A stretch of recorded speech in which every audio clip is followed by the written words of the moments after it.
holidays were over and my kids were here and they never left because they live with me. I'm so lucky that I don't have to experience any of that whirlwind of holidays and family and just busy and active, and then kind of silence afterwards. So where's everyone at? Like Tracy, you're on your own with your husband. Michelle, your kids aren't with you. So what happens for the holidays and how do you deal with that? For me, it was a huge adjustment. And so I have not had my children with me for the holidays. Last 10 years. So that has been hard because I always had my kids with me every Christmas. Right. So I went from having my children with me every Christmas to not having them any longer at Christmas. And it's due to travel. It's due to it's just so busy around the Christmas holidays. So meaning they have their commitments, so I don't expect them to come down here to Florida. One son has a daughter, has family commitments. My other son and his wife have a homestead commitment, so I don't do that. And it's been a transition aspect for me, in that aspect of being really a empty nester aspect of it's just me and my partner, that's it. But now that we're in Florida, I've seen a little bit of a change with that. So Thanksgiving, we had his mom over and I had cousins down here, so they came over. So nice. It was like a little bit more. Even my cousin said, wow, this has been so long since this has happened. And it has been probably since 2016, to be honest, because my mom would always host all these holidays. And they said it felt wonderful. It felt like they were like, we can feel your mom like looking down, because of course I cooked too much food and we had so much laughter and they all went home with stuff. And it was just, and I FaceTime with both of my boys. And so I think there's different forms of empty nester. I don't think it's always just with your children. Sometimes it's with other family members. So it felt good to have them here. Now at Christmas, everyone's going back to their other places for the holidays to be with their children, but we'll have Pete's mom here and it'll be a quieter time.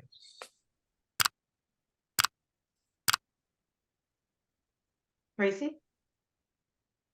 Interesting. I've only ever experienced 2 holidays without my daughter being with me. That was very difficult because we're a fairly close-knit group, especially because she's an only child. So it's not like there's lots of other kids, right? So yeah, there was only a couple of years that I experienced the holidays without her. And we sort of vowed that would never happen. We're not doing that. Like, I don't care if I have to go someplace to be with her, then that's fine. I'll do that. But yeah, those holidays were really difficult on me. I felt very disconnected from traditions that we normally do, because Meg's was wrapped up into a lot of those traditions, right?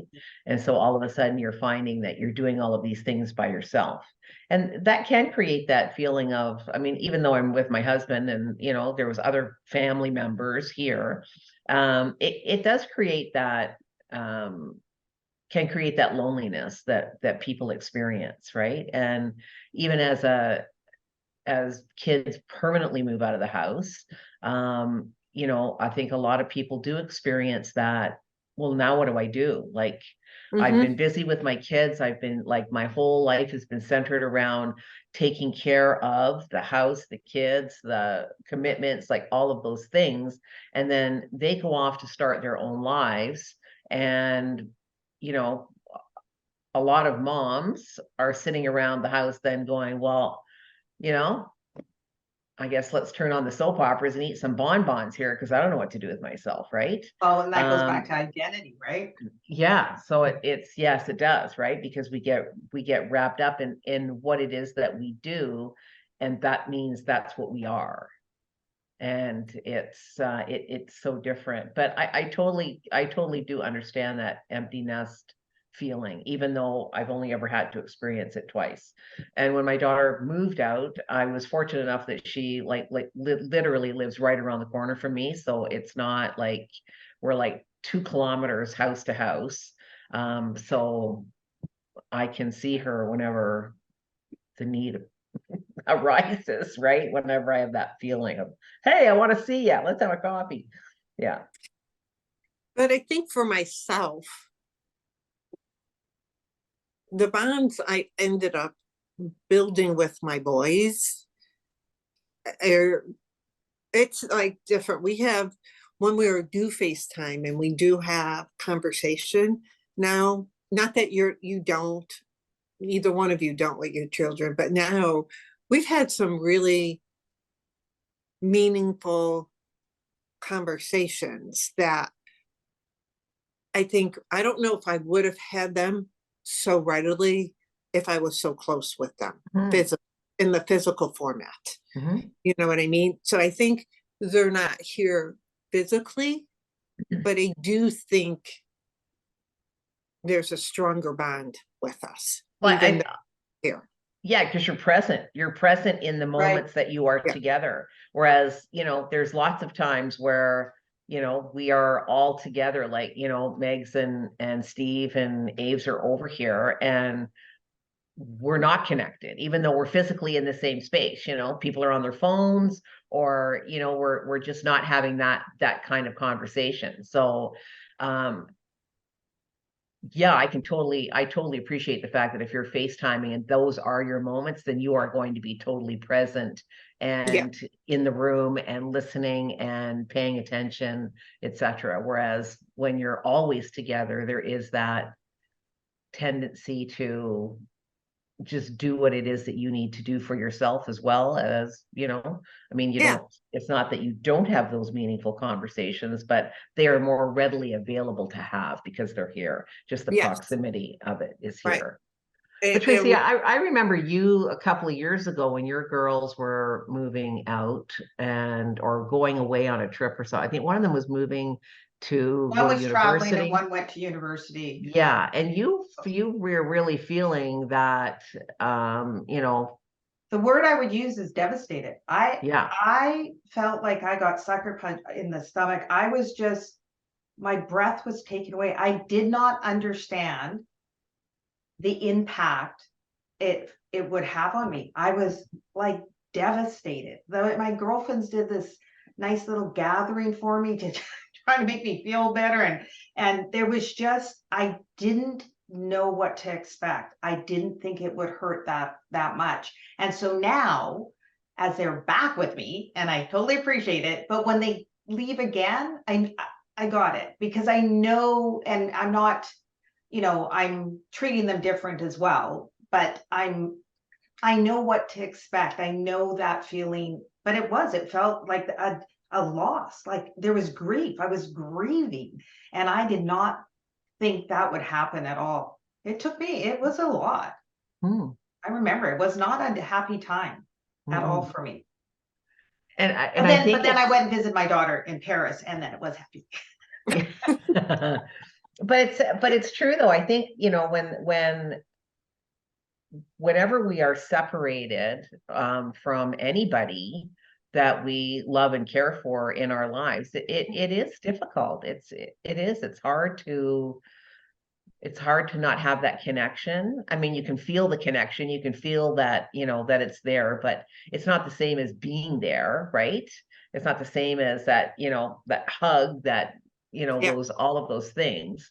that you get when there is somebody present. And I think that's why for, a lot of parents, when their kids go, there is that loss, that grieving, that separation, and it's hard road to navigate because you've never navigated it before, so you don't really know what it looks like.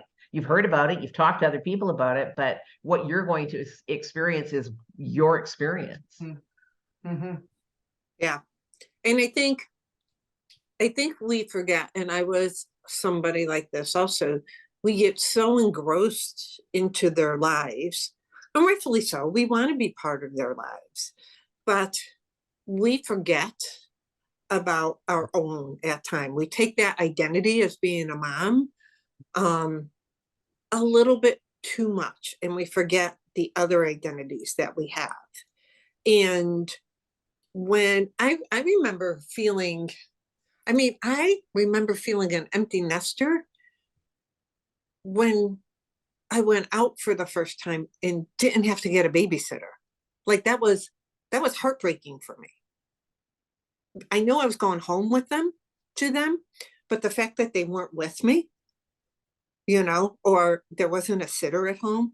And I felt it again when they started going out, like they went out to movies and to do things on their own without me. I think I started to feel a form of empty nesting at that time, because you're starting to feel that you're not needed any longer. And it's interesting, it's not that we're not needed anymore. Yeah. We will be needed until I know we that. die. The problem is that we are literally watching people come into their own and start to create their own lives. And that you genuinely love. Like, I didn't have the dramatic daughters where I had screaming matches and all that. Like my kids and I got along. Usually daughters, Yeah. sometimes it could go a little south. And so it was just like really the loss of, and it wasn't my identity. It was more, for me, it was more of just, these are two human beings I really, really love. And I just love having them around. And I love having their joy and their laughter. And that's why I call it a grief, right? I think it is a grief. I think it is a form of grief. I think it's a form,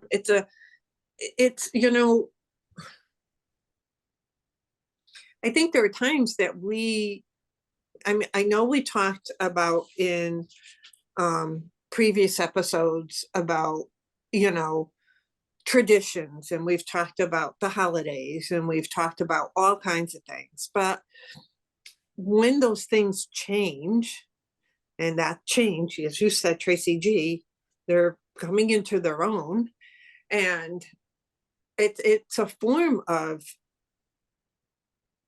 there's always change happening, and sometimes we don't want all this change to happen.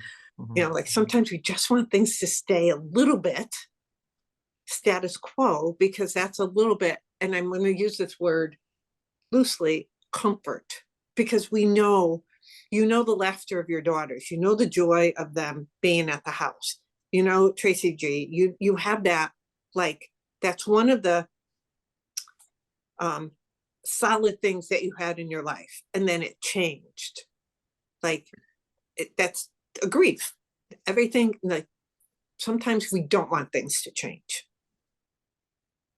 We don't, because it's uncertain. Change always means there's uncertainty. Right. And as humans, we don't like that. It's like we want everything to stay the same, because then I know what's going to happen. I feel safe in this situation. It's all predictable, and I know how to handle it all. But the moment we change, or the moment we start to look at, things that are changing or people that are changing, it creates that uncertainty. Yep. So how did you get through your grief, Tracy G?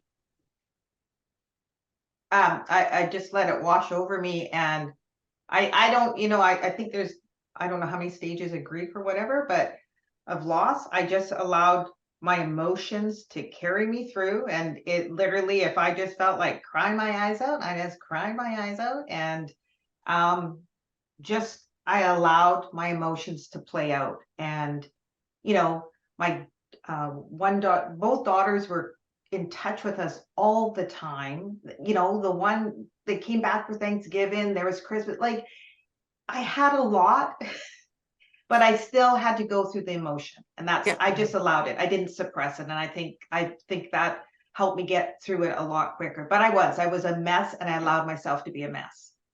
And that's amazing, because I think sometimes we don't sit with our emotions. We don't feel we squash our emotions, and that doesn't make it better. It makes it worse, and it prolongs your feeling, you know? So when you have the emotion, just like you said, if you felt like crying, you cried.